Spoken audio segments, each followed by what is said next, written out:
అండి అందరికీ నమస్తే. నేను మీ సునీల్ మద్దాల.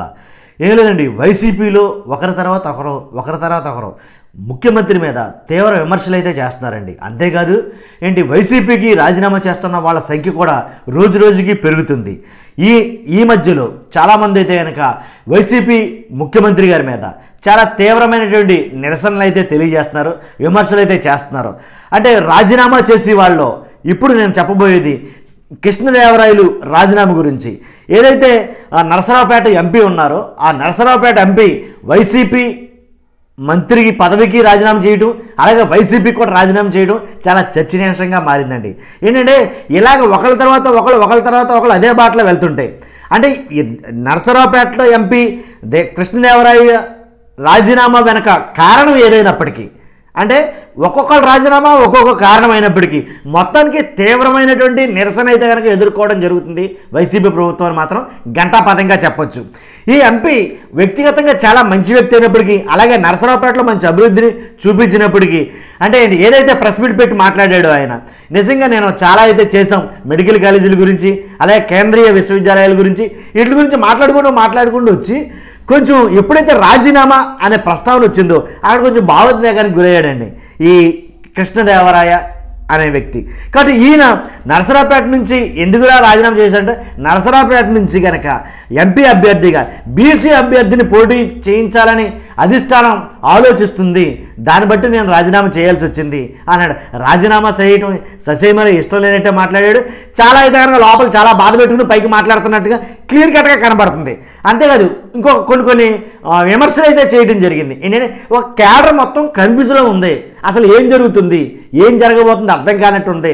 ఎందుకంటే జగన్ గారు తీసుకునే నిర్ణయాలు కొంచెం క్యాడర్కి కన్ఫ్యూజన్లో పడేస్తున్నాయి అనేది కనుక మాట్లాడడం జరిగింది. అంతేకాదు రాజకీయంగా కొంత అనిశ్చితి అయితే కనుక ఏర్పడింది.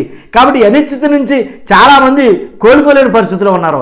అసలు ఏం జరుగుతుందనే పరిస్థితిలో ఎవరికి తెలియటం లేదు, ఎవరి దగ్గర నుంచి ఎప్పుడు ఫోన్ వస్తుందో తెలియట్లేదు. ఈ రకమైనటువంటి భావం కలిగిన మాటలైతే కనుక మాట్లాడటం జరిగింది. అంతేకాదు జగన్ గారు నన్ను ఇక్కడి నుంచి రాజీనామా చేస్తే నీకు గుంటూరు నుంచి ఎంపీ టికెట్ ఇస్తాను, ఎంపీకి అక్కడి నుంచి పోటీ చేయి అని అయితే కనుక జగన్ గారు చెప్పడం జరిగింది. గుంటూరు నుంచి పోటీ చేయడానికి నేను ఉన్నది ఇక్కడ, ప్రాతినిధ్యం వహించింది ఇక్కడ, కాబట్టి ఇక్కడి నుంచి అయితే నేను నెగ్గగలను, గుంటూరు నుంచి పోటీ చేస్తే నేను నెగ్గలేను అని మాట్లాడితే, అవసరమైతే ఓడిపోయినా సరే రాజ్యసభ సీట్ని ఇచ్చే బాధ్యత మాది అనేది కనుక ఆఫర్ కూడా ఇచ్చినట్టు చాలామంది అయితే మాట్లాడుకున్నారు. అయితే నిజమెంత వాస్తవం ఎంత అబద్ధం ఎంత అనేది తెలియదు, కానీ మొత్తానికి ఎలాగైతే అవసరమైతే గుంటూరు టికెట్ మాత్రం ఆఫర్ చేశారనే విషయం తేడదల్లం అవుతుందండి. ఇంకో మాట ఏంటంటే కనుక ఇక్కడ నుంచి గెలవనటువంటి కృష్ణదేవరాయ గుంటూరు నుంచి గెలవనని ఖరాగా చెప్తున్నప్పుడు ఈ అభ్యర్థిని తీసుకెళ్ళి గుంటూరులో వేయడం అది ఎంతమాత్రం సమంజసం కాదని నా అభిప్రాయం. ఎందుకంటే ఇక్కడే గెలవలేను, ఇక్కడైతేనే నేను గెలవగలను, అక్కడ నేను గెలవలేనని ఖండిగా చెప్పేశాడు ఆయన. అలాగే ఈ తంతు ఇవాళ నిన్నటిది కాదండి, 20 రోజుల నుంచి జరుగుతుంది. ఈయన బొజ్జగించారు నానా రకాలుగా ఏదైనా మటుకి 20 రోజుల నుంచి చాలామంది అయితే. ఇంకో మాట చెప్పాలి మీకు, పల్నాడు ఎమ్మెల్యేలు అందరూ కూడాను కృష్ణదేవరాయను సపోర్ట్ చేశారు. పల్నాడు ఎమ్మెల్యేలు అందరూ కూడాను కృష్ణదేవరాయ ఈ ఎంపీని సపోర్ట్ చేసి జగన్ గారికి తమ విన్నపాన్ని తెలియజేశారు. ఖచ్చితంగా ఉంచండి, కృష్ణదేవరాయ ఈ ఎంపీ పదవి చాలా బాగా నిర్వర్తించాడు, మంచి వ్యక్తి, అంటే అందరికీ అందుబాటులో ఉండేటటువంటి వ్యక్తి, కాబట్టి ఈయన తీయటం భావ్యం కాదు, ఉంచండి అని తన తరపున సపోర్ట్ కూడా చాలామంది చేశారు. ఇంకో మాట చెప్పాల్సి వస్తే కనుక ఈ కృష్ణదేవరాయ ఏదైతే ప్రెస్ మీట్ పెట్టి రాజీనామా చేస్తున్నటువంటి విషయాన్ని చెప్పే ముందు ఆల్రెడీ పల్నాడు ఎమ్మెల్యేలందరూ కూడబలుక్కుని వద్దు నువ్వు రాజీనామా చేయొద్దని చెప్పడానికి దారిలో ఉండగానే ఈ రాజీనామా చేసేయడం చాలా అనుకోకుండా జరిగినటువంటి విషయం అన్నమాట. ఏదేమైతేనండి రాజీనామా వెనక చాలా బాధ అయితే ఉంది, ఆ పెయిన్ మొత్తం వెళ్ళగెక్కలేదు అనేది కనుక చాలామంది మాట్లాడుకున్నారు. మాట్లాడిన మాటల్లో కొన్ని స్పష్టంగా అర్థమవుతుంది ఏంటంటే కనుక క్యాడర్ కన్ఫ్యూజ్లో అయితే ఉంది. తనొక్కడే కాదు, ఎంటైర్ క్యాడర్ అంతా కూడా కన్ఫ్యూజన్లో ఉంది. ఎందుకంటే జగన్ గారు ఏం నిర్ణయం తీసుకుంటాడో, ఎప్పుడు ఎలా మారుతాడో, ఎప్పుడు ఏ మాట చెప్తాడో అనేది అర్థం కాని అయోమయం పరిస్థితుల్లో ఉంది. ఎవరికి ఎటు నుంచి ఫోన్ వస్తుందో అర్థం కాని పరిస్థితుల్లో క్యాడర్ గందరగోళం గురైంది అన్న మాటలైతే కనుక కొన్ని చెప్పడం జరిగింది. కాబట్టి దీనికి అంతటికీ బాధ్యుడు నేను కాను. ఇప్పుడు జరిగిన ఏదైతే రాజీనామా ఉందో దీనికి బాధ్యుడు నేను కాను, రాజీనామా చేయవలసి వచ్చింది బలవంతంగా అన్నట్టుగా మాట్లాడుకుంటూ వచ్చారనమాట. అంతేకాదు పల్నాడు ఎమ్మెల్యేలు అందరూ సపోర్ట్ చేసింది కృష్ణదేవరాయని సపోర్ట్ చేశారు. కానీ జగన్ గారి ఆలోచన ఏంటంటే కనుక అక్కడ ఏదైతే నరసరావుపేట ఉందో అక్కడ ఎక్కువగా బీసీ ఓటర్లు ఉండటంతో అక్కడి నుంచి పోటీ చేయడానికి బీసీ అభ్యర్థిని నిలబెడితే కనుక 100% విజయాన్ని సాధిస్తాడు. కృష్ణదేవరాయ అక్కడ విజయం సాధించలేడు ఈసారి 2024 ఎన్నికల్లో. అక్కడి నుంచి పోటీ చేసినా గెలవలేడు. కాబట్టి బీసీ అభ్యర్థి అయితేనే గెలవగలడు అనేది కానీ బీసీ అభ్యర్థిని అక్కడ నిలబెట్టడం కోసం కృష్ణదేవరాయని తప్పించడం జరిగింది.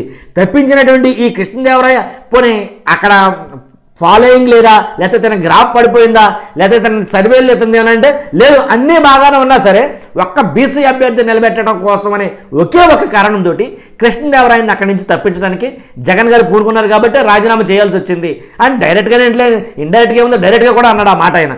కాబట్టి జగన్ గారు గుంటూరు నుంచి టికెట్ ఆఫర్ చేశారు. అలాంటప్పుడు గుంటూరు నుంచి కూడా పోటీ చేసే ఇష్టం లేక పదవికి అలాగే పార్టీకి కూడా రాజీనామా చేసేయడం జరిగింది. కాబట్టి రాజీనామా చేసేసిన ఈయన టీడీపీలోకి వెళ్తారు 100% అనేది చాలామంది చాలా రకాలుగా అయితే మాట్లాడుకోవడం జరిగింది. ఈయన కూడా అంతకు ముందు 20 రోజుల నుంచి ఏదైతే లాబియింగ్ జరుగుతుందో ఈయన మార్చడం తప్పించడం కోసం, కాబట్టి దాంట్లో భాగంగానే టీడీపీ నేతలతో కూడా మాట్లాడినట్టు కొన్ని విశ్వసనీయ వర్గాల సమాచారం అయితే కనుక అందింది చాలామందికి. దాన్ని బట్టే చాలామంది నాయకులు మాట్లాడడం జరిగింది. ఈ కృష్ణదేవరాయ మార్పులు చేర్పులు ఏవైతే ఉన్నాయో ఈయన ఒక్కడే కాదు, చాలా చోట్ల మార్పులు చేర్పులు జరుగుతున్నాయి. కానీ తీవ్ర విమర్శలు అయితే కనుక, తీవ్ర నిరసన అయితే కనుక వీళ్ళు తెలియజేస్తారు. ఓకే, చూస్తూనే మీ అందరికీ కూడా నచ్చితే కనుక లైక్ చేయండి. అలాగే మీ అభిప్రాయాన్ని కూడా కామెంట్ రూపంలో తెలియజేయండి. సబ్స్క్రైబ్ చేయడం మాత్రం మర్చిపోద్దు. Thank you very much.